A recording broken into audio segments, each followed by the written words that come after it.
the brain hearing philosophy is deeply rooted in all of us here at Oticon. We aim to provide technology that supports how the brain naturally processes sound. And this is important for all of us, but it's particularly important for children, which is what I'm going to talk about just now.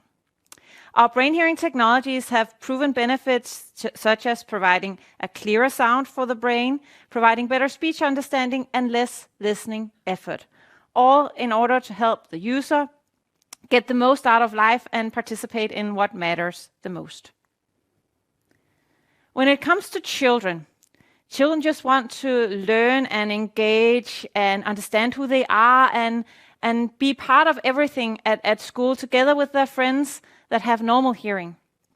And crucial to this development is having full access to the communication and the other sounds that are around them.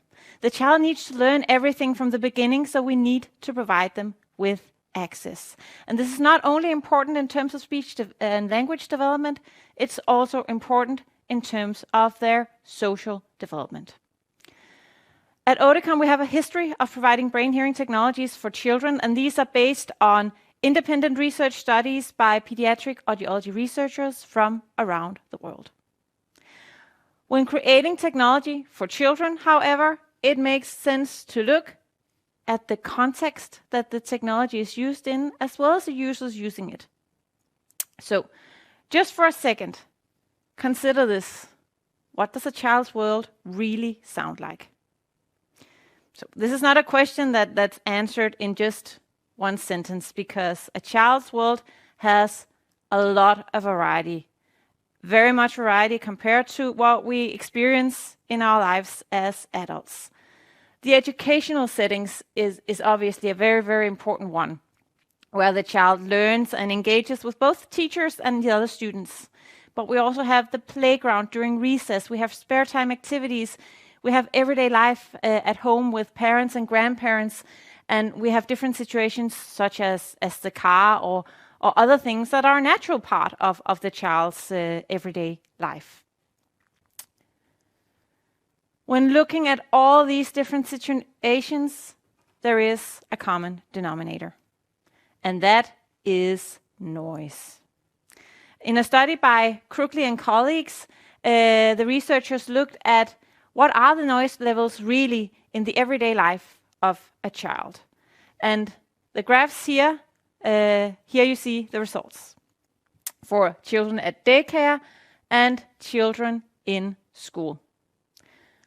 What is noteworthy here is that we see noise levels that are above 90 dBA, and averaged out, children are actually in noise around 80% of their day on average. So this is a lot of noise, and being able to pull out meaning of the noise is very important for the child's development and for their ability to learn about the sounds and language around them. Also, we know that children depend a lot on overhearing, which provides the opportunity for what we call incidental learning. So what is incidental learning? Incidental learning is the child learning from all the things that happen around them, also the things that are not necessarily directed at them. You may, for example, also notice it if you know children in your own everyday life, where suddenly they know about a concept that you've been talking to your spouse about, but you didn't really direct this at the child. Or you may also experience that the child knows words that you typically use towards other people, but never use with the child. So they learn a lot from all the things that go on around them. However, for children with a hearing loss, the world around them is suddenly not so accessible anymore. The soundscape becomes blurry. And this means that the opportunity to learn all these things that go on around them all the time, that is significantly limited. So incidental learning becomes very difficult. Pulling out meaning becomes very challenging. So, how to deal with this in hearing technology? How to help these children? Traditionally, we've used omnidirectional technology for children in order to provide them as much sound as possible from all the different directions in order to support incidental learning. However, the thing here is that the sounds that are provided with omnidirectional technology, those sounds are unorganized and they may be experienced as chaotic, and it may be very hard to separate the important speech from the noise. And the brain is offered a poor neural code. As children get older, we've started to use a bit more advanced technology and started to apply directionality beams in order to help them focus. However, this has the downside that everything outside the directionality beam is being closed down.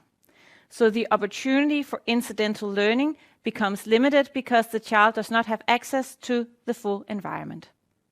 So neither of these two approaches have worked optimally and has been able to provide the brain with the good neural code. So we need to think differently about this in order to provide the child with the full sound scene, and that is the aim of brain hearing technology.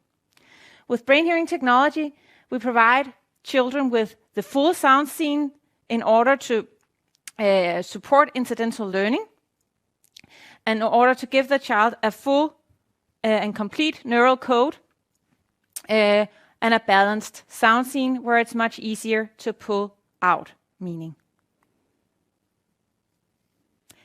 Carol Flexer actually said it quite well. The ears are merely the doorway and an access point to the brain. So when creating technology for children, we need to think brain first in order to support their natural processes, in order to support their language and brain development, and support them the best we can socially in order for them to feel included among their peers. To develop the best technology to support the brain, we first need to understand how the brain develops. Children absorb all types of information from the environment to the brain.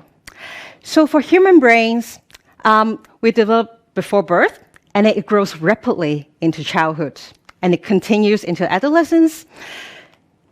And early experience, sensory input from the environments, they are very important for the development of the brain. In early stages, brain cells and neurons start to grow rapidly. And then with millions of brain cells in the brain, they are all connected together, and these connections are called synapses. And there are many, many synapses in the brain, and it undergoes like massive production in early childhood. So there are many, many connections in the brain. This is actually much more than what we needed in the brain. It's actually much more than what we have in adults. So what does the brain do in early childhood with so many connections in the brain? So it undergoes a stage called pruning, where it removes all the connections that are not used in the brain. So for example, when a baby is in native environments, exposed to sounds or even speech sounds in their native language and native environments, so those connections, those brain connections that are associated to these native sounds and speech sounds, they are activated and they're strong in the brain. However, those connections that are not used, not activated, they will be removed. So this is called a pruning, and then why is it important? It is because we need the brain to refine, to focus on the other functions that they need to develop later on in their lives. Human brain is highly plastic, and this is especially true for children. So children's brains are highly plastic, and then critical periods, what is critical periods? So a critical period is a time window where the development is very rapid, and this is where the brain plasticity is the maximal. So for example, when the baby was born, the sensory and also the perceptual development, they're at the, well, we can say critical period, which is at the maximal speed. And after the baby has fully developed or well developed their sensory and perceptual skills, then that sets a very good foundation for motor and also language learning, which happens in the early childhood, like here, And then after having the language and motor skills developed in early childhood, then later on, in older childhood, higher cognitive skills can be developed. That includes memory, attention, or even eye-hand coordination. So for children, or even in early childhood, the brain is highly plastic, while the plasticity kind of declines as we grow. And then the brain is less plastic in adults, and this also explains why for adults it's so much difficult to learn new things or to master new skills and abilities. So here we illustrated why it's so important to have full access to the environment and also get maximal input from the environment so that our brain can develop optimally, so that we have a good foundation for brain development. So what happens to brain development and maturation when a hearing loss comes into the picture? So when the brain receives less sounds or when the sound is distorted, the brain structure and the brain network will be wired very differently. And this effect is not reversible after the closure of the critical period. And this will make learnings becomes much more difficult. So let's look at an example, like for children who have repeated middle ear infections where they suffer from recurring conductive hearing loss.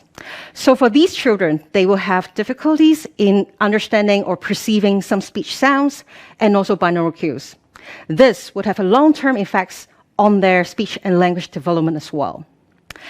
And we can also take another examples for children who have profound hearing loss since birth. They receive cochlear implants, but research has shown that children who receive cochlear implants before the age of 2, they had much better outcomes than children who had cochlear implants implanted later in their lives. So this highlights the importance of getting early treatment for children who have hearing loss. Another example is pruning. So what happens with a hearing loss? So with hearing loss, that means children will be less able to receive sounds from the environment. So this would also mean that the brain network will be much less activated compared to the typically or a hearing brain.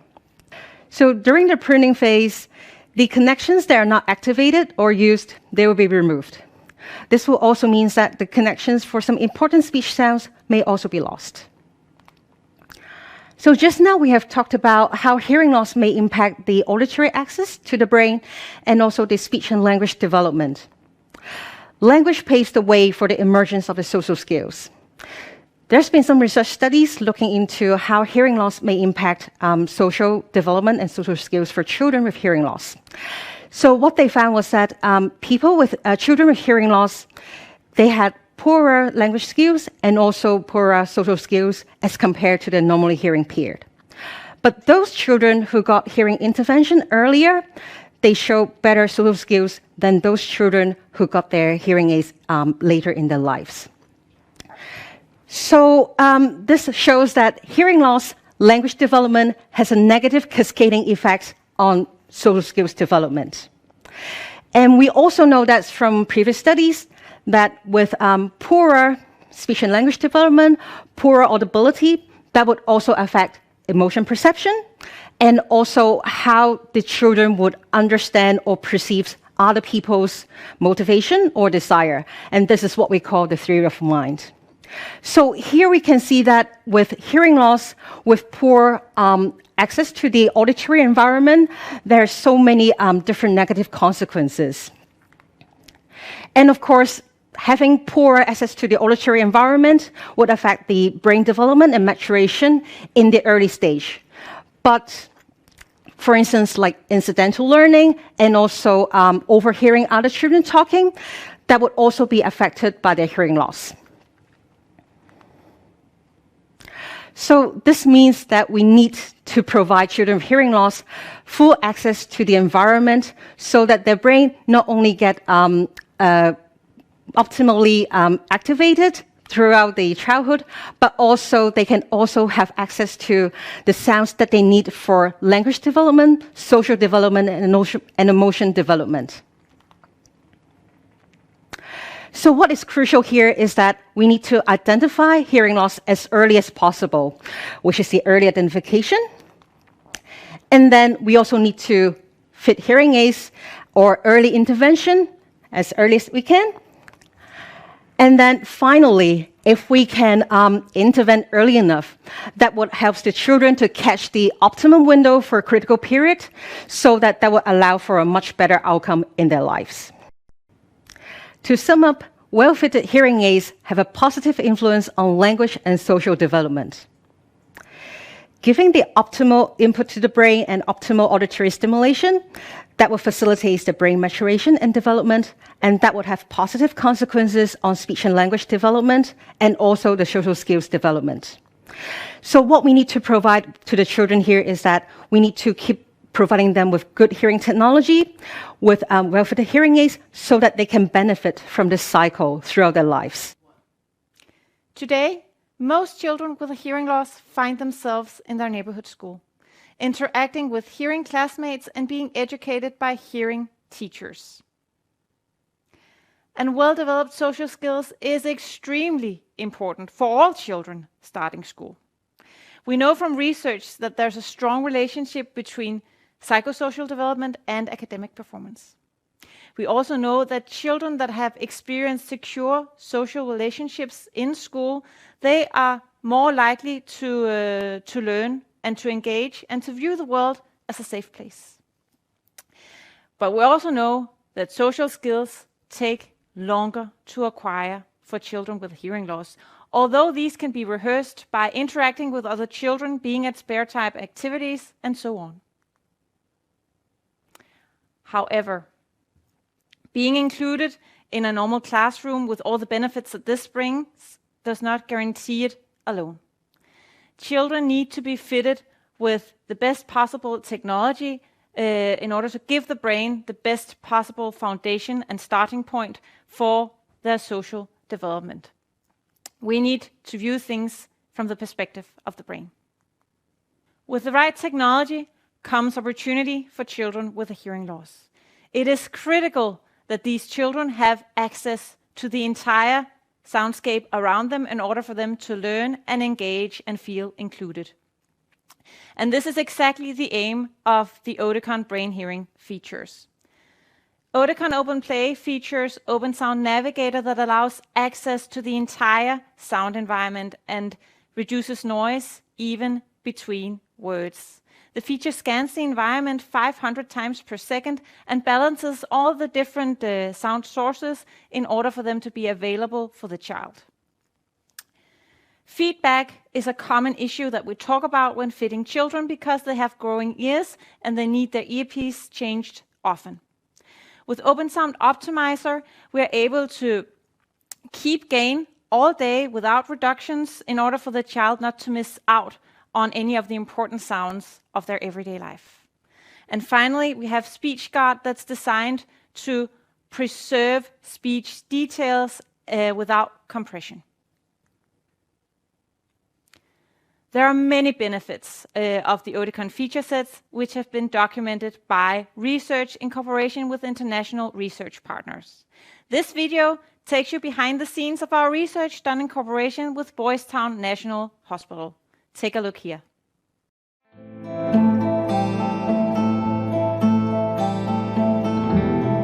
Hearing is the building block for learning about speech and language and the world around you.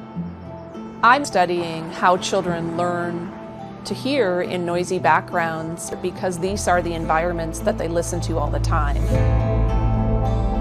Welcome to Boys Town National Research Hospital. I'm Lori Leibold, and my lab is this way. Our purpose was to evaluate whether children's speech recognition in background sounds improved with the OSN algorithm activated compared to conventional omnidirectional microphone status. Hey Tim, hey Jenna. Open Sound Navigator is designed to monitor the sources of noise in the environment and only apply noise reduction to sources it identifies as being noise. It is not designed to activate when the sources are competing speech. We are trying to simulate a classroom. You have a student who's sitting in a chair, you have a teacher who could be represented as right here, and then you have fellow classmates as distractors. They would be represented behind you, talking into your ears. The advantages of an omnidirectional microphone in hearing aids for use with young children is that it allows them to access sound coming from all directions. This is important for children because we know that much of their speech and language development comes from something we call incidental learning, which is learning about speech from sometimes unexpected sources. The disadvantages of an omnidirectional microphone are that they pick up sounds that may be unwanted or irrelevant to the task. Now we have this last speaker, and we call this off-axis target, which allows us to have the teacher off-center. That's going to allow us to see if there's any difference between a direct target and an off-axis target in the simulated classroom environment. That's it. Now we're ready for the girls for the research experiment. Hello! It's been a while since I've seen you. And this is your seat right here, right in the middle of it all.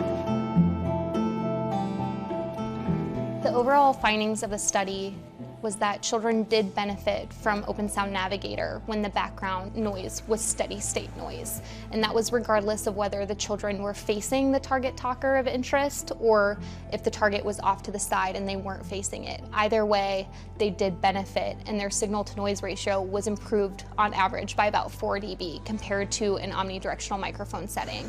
Fog. Fog. When the background noise was speech, children didn't have any difference in performance in their speech recognition thresholds, whether they were using an omnidirectional microphone setting versus Open Sound Navigator, which confirmed that Open Sound Navigator doesn't activate when speech is detected in the environment. And that's actually a good thing because that means that children are getting access to talkers within the environment. Toy. Toy. I believe that OSN would support incidental learning for children. All right, guys, thank you so much for coming. Bye. We'll see you next time. All right. Okay, bye. Despite many advances in technology, including improvements in hearing aid, including improvements in how we deliver information in the classroom, children who are deaf and hard of hearing are often still lagging behind their peers in many important social and communication outcomes. We have a lot of potential to address some of the problems that children with hearing loss are experiencing in their everyday lives. After school, I stand around in a circle with all of my friends, and so there's a lot of other people in there, which means a lot of other people talking and a lot of other sounds. And with these new hearing aids, I've noticed a significant difference, and when I'm standing there, I can actually hear what each person is saying, and I can be engaged in the conversation a lot more. I hope that this technology is able to make the hard of hearing community experience what it's like to be of normal hearing, because no matter how far technology goes, it might not be able to be completely perfect, but as close to accurate as it could be.